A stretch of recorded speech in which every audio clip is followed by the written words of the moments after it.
മരുഭൂമിയിലെ ആടുജീവിതങ്ങൾ, അതേക്കുറിച്ച് weekend Arabia ഇതിനകം പല റിപ്പോർട്ടുകളും നൽകി. ഇത്തവണ പറയാനുള്ളത് തികച്ചും വ്യത്യസ്തമായ ഒരു കാര്യമാണ്. അതിന് കുവൈത്ത് പൗരനായ ഹംസയുടെ ആട് വളർത്തൽ കേന്ദ്രം വരെ നമുക്കൊന്ന് പോകണം. അപ്പോൾ ആട് ഭീകരജീവിയല്ലെന്ന് ഒരിക്കൽ കൂടി നമുക്ക് ബോധ്യപ്പെടും.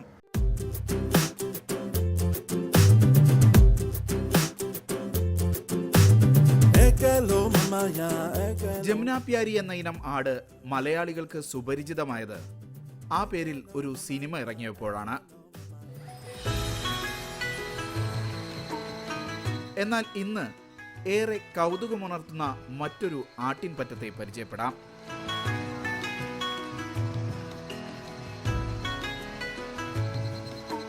അതിന് കുവൈത്തിലെ കബ്ദ് കാർഷിക മേഖലയിൽ ഹംസ അഷ്കനാനി എന്ന കുവൈത്ത് സ്വദേശി നടത്തുന്ന ഫാമിലെത്തണം. അപൂർവ ഇനം പക്ഷിമൃഗാദികളുടെ കേന്ദ്രമാണ് ഈ ഫാം. പക്ഷേ ഈ ഇത്തിരി കുഞ്ഞൻ ആടുകളാണ് ഹംസയുടെ ഫാമിലെ പ്രധാന ആകർഷണം.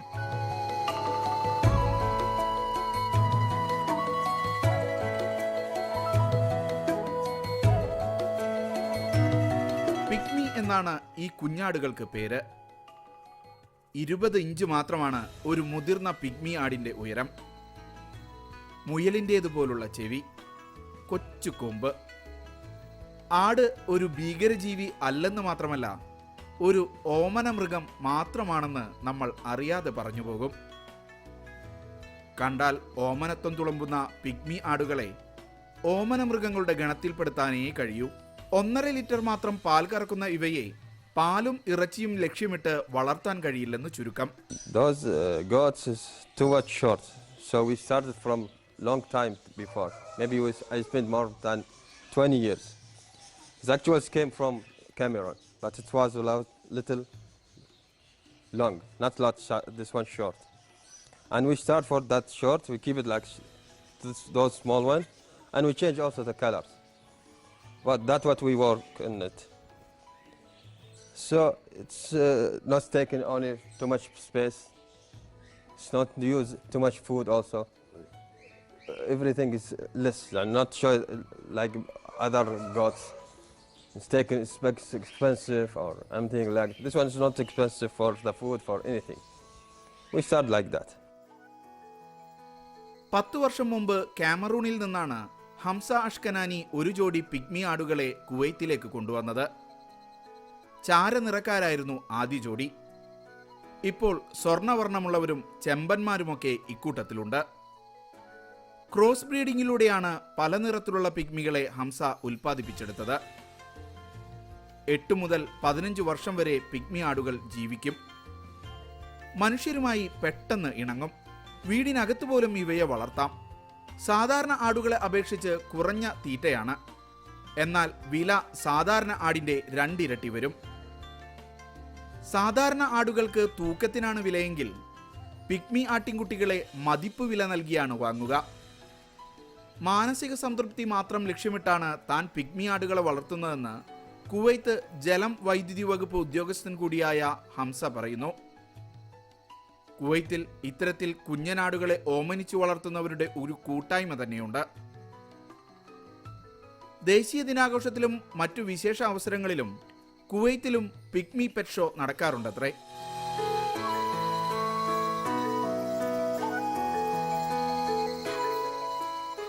ഹംസയുടെ വളർത്തുമൃഗങ്ങളോടുള്ള പ്രിയം പിഗ്മി ആടുകളിൽ ഒതുങ്ങുന്നില്ല. പ്രാവുകളുടെ വലിയൊരു ശേഖരം തന്നെയുണ്ട് ഇവിടെ. വ്യത്യസ്തമായ 20ഓളം പ്രാവിനങ്ങളെ അദ്ദേഹം പരിചയപ്പെടുത്തി. തത്ത, ലവ് ബേർഡ്സ്, കുരുവി, പൂച്ച എന്നിങ്ങനെ നീളുന്നു ഈ കെട്ടിടത്തിനകത്തെ കാഴ്ചകൾ. ആഫ്രിക്കക്കാരനായ ആമച്ചേട്ടൻ ഞങ്ങൾ എത്തുമ്പോൾ ഉച്ചയുറക്കത്തിലായിരുന്നു. ഉണരുന്നതുവരെ കാത്തിരുന്നാൽ ഈ ആമയുടെ പുറത്ത് പിഗ്മി ആട് കയറി സവാരി ചെയ്യുന്ന കാഴ്ച കാട്ടിത്തരാമെന്ന് ഹംസ പറഞ്ഞു. വ്യത്യസ്തമായ ആ കാഴ്ച ക്യാമറയിൽ പകർത്താൻ ഞങ്ങൾ ഏറെ കാത്തിരുന്നു. പക്ഷേ ആമ ഉറക്കത്തിൽ റെക്കോർഡിട്ട് ഞങ്ങളെ നിരാശരാക്കി കളഞ്ഞു. സാരമില്ല, ഹംസ അഷ്കനാനിയുടെ ഫാമിലേക്ക് ഇനിയും എത്താമല്ലോ. വേറിട്ട മറ്റു കാഴ്ചകൾ കൂടി പകർത്താം.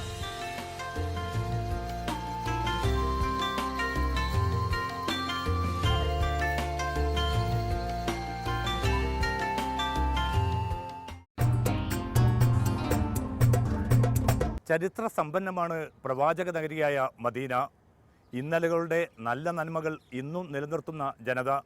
അങ്ങനെ ഒരുപാട് പ്രത്യേകതകളുണ്ട് ഈ നഗരത്തിന്. ആ നന്മയുടെ തുടിപ്പുകൾ ഒരാണ്ട് നിൽക്കുന്ന ആഘോഷമാക്കി മാറ്റുകയാണ് അധികൃതർ. മദീന മേളയെക്കുറിച്ചാണ് വീക്കെൻഡ് അറേബ്യയിൽ ഇനി. ഇത് മദീന, പ്രവാചക നഗരി. യസ്രിബ് എന്നായിരുന്നു ആദ്യനാമം. മക്കയിൽ നിന്നും പ്രവാചകന്റെ പലായനത്തോടെ മദീന വളർന്നു. ഇസ്ലാമിക ചരിത്രത്തിൽ ഏറ്റവും തിളക്കത്തോടെ ചരിത്രം കോറിയിട്ട മണ്ണ്. എവിടെയും ദീപ്തമായ ചരിത്ര സ്മൃതികൾ മാത്രം.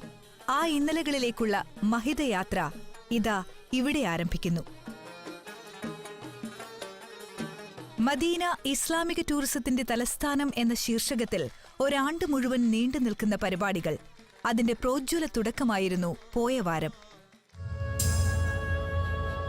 മുസ്ലിം രാജ്യങ്ങളുടെ പൊതുകൂട്ടായ്മയായ OIC ആണ് ചരിത്രനഗരിയുടെ തിരഞ്ഞെടുപ്പിന് പിന്നിൽ. കൃത്യം 2 വർഷം മുൻപാണ് മദീനയ്ക്ക് നറുക്കുവീണത്. പ്രവാചകൻ മുഹമ്മദ് നബിയുടെ കർമ്മഭൂമിയായ മദീന നഗരിയുടെ ചരിത്രവും സംസ്കാരവും വർത്തമാനവും ലോകത്തിന് പരിചയപ്പെടുത്തുക, അതാണ് ലക്ഷ്യം. Saudi commission for tourism and national heritage, Medina governorate എന്നിവ സംയുക്തമായാണ് വിനോദസഞ്ചാര പദ്ധതിക്ക് ചുക്കാൻ പിടിക്കുന്നത്. മദീന കിങ് ഫഹദ് സെൻട്രൽ ഗാർഡനിലായിരുന്നു വിളംബര പ്രഖ്യാപനം. Saudi tourism commission president Amir Sultan bin Salman മേളയുടെ ഉദ്ഘാടനം കുറിച്ചു. നിരവധി പ്രമുഖർ സന്നിഹിതരായിരുന്നു. അറേബ്യൻ കലയും സംസ്കാരവും സംഗീതവും ഇവിടെ ഒരേ താളത്തിൽ ഒത്തുചേർന്നു.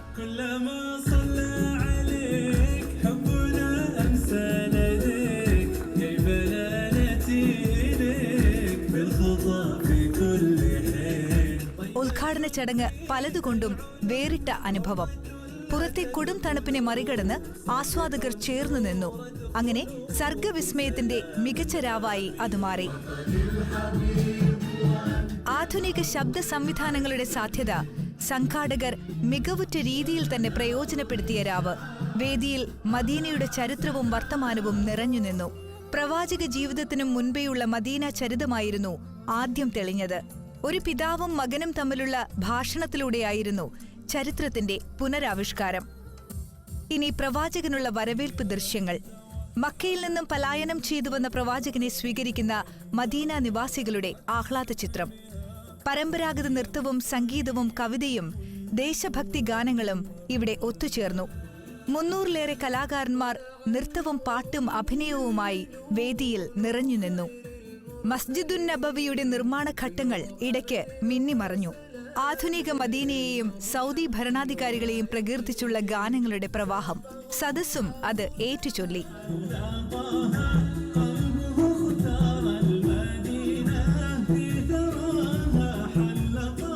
ഒന്നും രണ്ടുമല്ല, 10 തലക്കെട്ടുകളിലായി 300ഓളം പരിപാടികൾ. അതാണ് അടുത്ത ഒരു വർഷം മേളയിൽ പെയ്തിറങ്ങുക. ഉറപ്പ്, എല്ലാ വിഭാഗം ആസ്വാദകർക്കും മികച്ച വിരുന്നായി മാറും പരിപാടികൾ.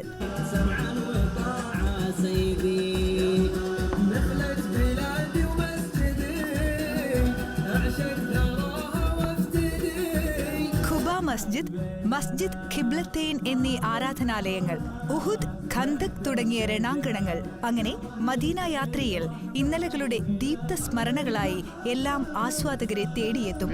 فعاليات للمقيمين والزوار إن شاء الله. وزي ما أنتم عارفين المدينة المنورة عاصمة للسياحة الإسلامية.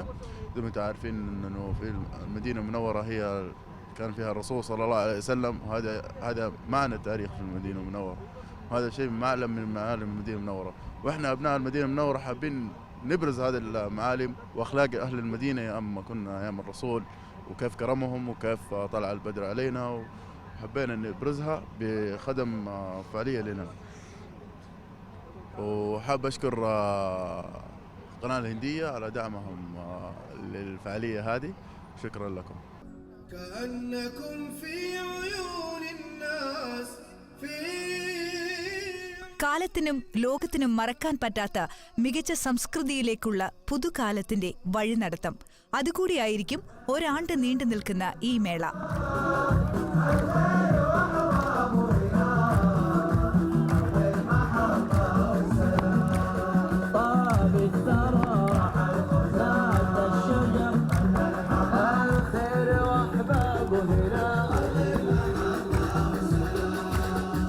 വീക്കെൻഡ് അറേബ്യയിൽ ഒരു ഇടവേള കൂടി.